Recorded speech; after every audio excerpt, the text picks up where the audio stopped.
Ще до однієї комунальної теми, що більше вступає весна в свої права, то небезпечніше стає серед старих дерев. На пряму небезпеку наражалися вихованці 358-го дитсадка, де його вихованцям по декілька разів на день доводилося гуляти під сухостоєм. Без сторонньої допомоги вирішити серйозну проблему керівництво було не під силу. Тоді й звернулися до лідера громадської сили Загіда Краснова. Який фронт робіт охоплено цього разу, дивіться у наступному сюжеті.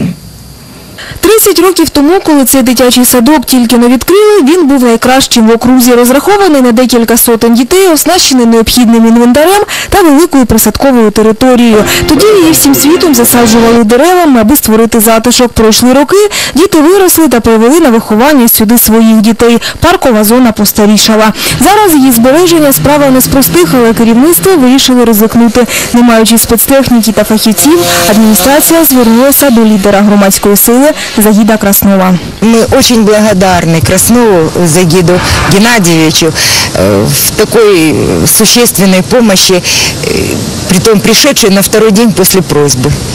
Работали ребята, я даже не могу, вы знаете, смотрела с умилением на эту работу, до такой степени аккуратно, до такой степени тщательно, и даже потрясло то, что после себя убирают и вывозят даже мелкие веточки.